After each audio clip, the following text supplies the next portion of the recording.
चलिए तो मध्य प्रदेश और छत्तीसगढ़ की खबरों में आगे बढ़ने से पहले हमारे दो सहयोगी इस वक्त हमारे साथ जुड़ रहे हैं, उनसे चर्चा कर लेते हैं। प्रिया पांडे रायपुर से और विवेक पटेल भोपाल से हमारे साथ जुड़ रहे हैं। सबसे पहले विवेक, आपका रुख करेंगे, आज क्या कुछ खास होने वाला है मध्य प्रदेश में? आज मध्य प्रदेश की बात करें तो वैक्सीनेशन का जो आज का कार्यक्रम है वो करीब 27 जिलों में होगा। 24 जिलों जो है प्रदेश के, वहाँ पर वैक्सीनेशन नहीं होगा। वहाँ जो कोल्ड चेन का जो कार्य है उसके उपकरण जो है उनको दुरुस्त किया जाएगा, इसलिए 27 जिलों में ही आज वैक्सीनेशन होगा। इसका मतलब साफ है कि प्रदेश में फिलहाल वैक्सीन की कमी है और इसलिए सरकार चरणबद्ध तरीके से जो है वैक्सीन लगवा रही है लोगों को। हालांकि अभी तक वैक्सीनेशन के जो आंकड़े मध्य प्रदेश में आए हैं वो काफ़ी सुखद रहे हैं। अभी तक 2 करोड़ 30 लाख से अधिक लोग जो है पहला डोज लगवा चुके हैं वैक्सीनेशन का और दूसरा डोज लगवा चुके हैं। इसके अलावा करीब हम यदि बात करें तो 1 करोड़ के आसपास जो लोग हैं वो अब पहला डोज लगवा चुके हैं। तो ये एक सुखद खबर है क्योंकि मध्य प्रदेश की जो वैक्सीनेटेड आबादी है वो करीब 5.5 करोड़ से अधिक है। ऐसी स्थिति में मध्य प्रदेश का जो लक्ष्य है वो अक्टूबर के महीने तक वैक्सीनेशन का 100% आबादी को वैक्सीनेशन करवाने का है, उसकी तरफ मध्य प्रदेश लगातार आगे बढ़ रहा है। इसके अलावा हम यदि बात करें तो संघ की जो बैठक चल रही है चित्रकूट में, काफ़ी महत्वपूर्ण बैठक है। आज भी संघ की बैठक का ये दूसरा दिन है। आज क्षेत्र प्रचारक और क्षेत्र सह प्रचारकों के साथ संघ प्रमुख मोहन भागवत का संवाद होगा और फीडबैक लिया जाएगा। अभी तक की अपने अपने क्षेत्र के प्रांत के बारे में जो जानकारी है वो ली जाएगी, क्या कुछ वहाँ पर गतिविधियाँ हैं उसके बारे में चर्चा की जाएगी। राष्ट्रीय और अंतर्राष्ट्रीय विषय जिन पर संघ हमेशा फोकस करता है उन विषय पर चर्चा की जाएगी। अनुसूचित जाति और जनजाति क्षेत्रों में संघ की गतिविधियां बढ़ाने पर, शाखाएं बढ़ाने पर चर्चा होगी। इसके साथ ही 5 राज्यों के चुनाव और यूपी चुनाव खासकर फोकस है संघ की बैठक का। तो आज संघ की बैठक का चित्रकूट में दूसरा दिन है। संघ प्रमुख मोहन भागवत सहित तमाम जो वरिष्ठ पदाधिकारी है वो वहां पर मौजूद है।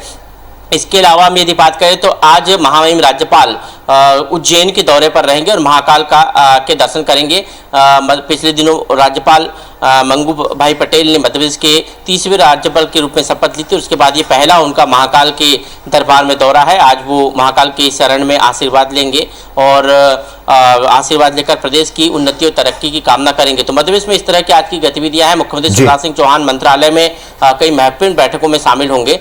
तो ये मध्य प्रदेश की तमाम राजनीतिक गतिविधियां हैं। बीजेपी के प्रदेश अध्यक्ष फिलहाल दौरे पर है और कांग्रेस प्रदेश अध्यक्ष कमलनाथ इस वक्त अलग अलग विधायकों के समूहों से अलग अलग दिनों पर बैठक कर रहे हैं, चर्चा कर रहे हैं। चलिए विवेक, आप हमारे साथ बने रहिए, छत्तीसगढ़ की खबरों का रुख करेंगे। प्रिया हमारी सहयोगी रायपुर से हमारे साथ बनी हुई है।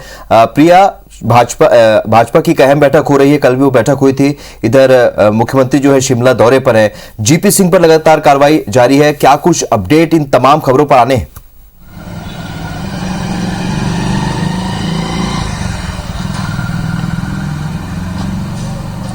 बिल्कुल, मुख्यमंत्री भूपेश बघेल अब 2 दिवसीय शिमला दौरे पर हैं। आज देर शाम वो जो है राजधानी रायपुर लौट आएंगे। वो पूर्व सीएम वीरभद्र सिंह के अंतिम संस्कार कार्यक्रम में शामिल होने के लिए शिमला गए हुए हैं। वहां से वे नई दिल्ली जाएंगे, वहां पर कुछ राजनीतिक बैठकें होनी है और उसके बाद वे आज देर शाम 7 बजे राजधानी रायपुर लौट आएंगे। इसके अलावा आज अनुसूचित जनजाति मोर्चा की बैठक रखी है भारतीय जनता पार्टी के द्वारा। इसमें राष्ट्रीय अध्यक्ष अनुसूचित जनजाति के लाल सिंह आर्य जो हैं वो शामिल होंगे। बीते दिनों में एससी वर्ग की महिलाओं के साथ जितने भी केसेस हुए हैं उन पर वो विस्तार से चर्चा करेंगे। किस तरीके से राज्य सरकार के खिलाफ इन मामलों को लेकर काम करना है, किस तरीके से कार्य योजना बनानी है, इन तमाम विषयों पर चर्चा की जाएगी। एक पूरी कार्यकारिणी तैयार की जाएगी कि किस तरीके से सरकार पर इन विषयों को लेकर हमला किया जाए और किस तरीके से इन महिलाओं के साथ जिनके साथ अत्याचार इन दिनों में हुआ है उनके लिए किस तरीके से और काम किया जा सकता है, इन तमाम विषयों पर चर्चा विस्तार से की जाएगी। साथ ही कुछ राजनीतिक प्रस्ताव एससी महिलाओं के लिए लाने की भी चर्चा जो है वो चल रही है। तो इन तमाम विषयों को लेकर बैठक की जानी है।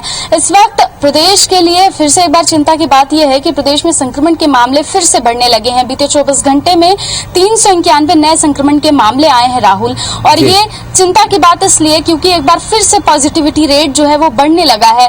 बीते 24 घंटे में कोरोना से मरने वालों की संख्या भी अब बढ़ गई है, 5 हो गई है और चिंता की इन सब में जो सबसे ज्यादा बात है वो ये है कि अभी भी ज्यादातर मामले जो हैं सुकमा और बीजापुर से आ रहे हैं। ये ग्रामीण क्षेत्र हैं, नक्सल प्रभावित क्षेत्र हैं, जंगल के क्षेत्र हैं और यहाँ पर स्वास्थ्य व्यवस्थाएं जो हैं बहुत बेहतर नहीं है।